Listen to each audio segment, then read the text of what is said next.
32 नागेश्वर ज्योतिर्लिंग। नागेश्वर ज्योतिर्लिंग। नागेश्वर ज्योतिर्लिंग के संबंध में एक कथा प्रसिद्ध है। कथा के अनुसार एक धर्म कर्म में विश्वास करने वाला व्यापारी था। भगवान शिव में उसकी अनन्य भक्ति थी। व्यापारिक कार्यों में व्यस्त रहने के बाद भी वह जो समय बचता उसे आराधना, पूजन और ध्यान में लगता था। उसकी इस भक्ति से एक दारुक नाम का राक्षस नाराज हो गया।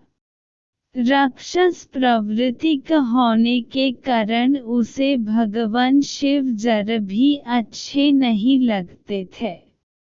वह राक्षस सदा ही से अवसर की तलाश में रहता था कि वह किस तरह व्यापारी की भक्ति में बाधा पहुंच सके।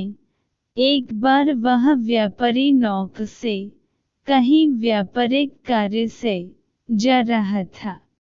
उस राक्षस ने यह देख लिया और उसने अवसर पाकर नौक पर आक्रमण कर दिया और नौक के यात्रियों को राजधानी में ले जाकर कैद कर लिया।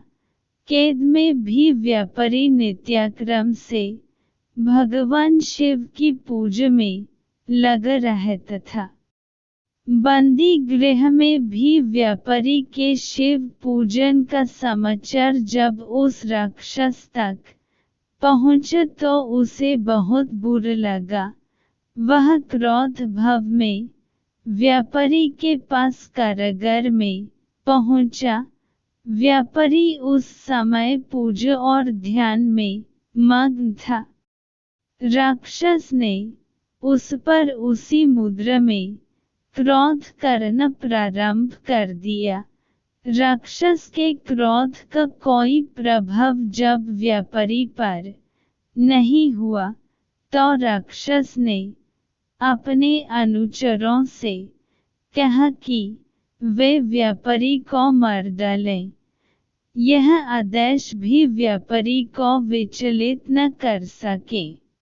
इस पर भी व्यापारी अपनी और अपने साथियों की मुक्ति के लिए भगवान शिव से प्रार्थना करने लगा। उसकी भक्ति से प्रसन्न होकर भगवान शिव उसी कारागार में एक ज्योतिर्लिंग रूप में प्रकट हुए और व्यापारी को पशुपत अस्त्र स्वयं की रक्षा करने के लिए दिया।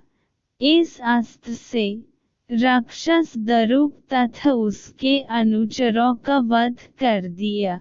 उसी समय से भगवान शिव के इस ज्योतिर्लिंग का नाम नागेश्वर के नाम से प्रसिद्ध हुआ।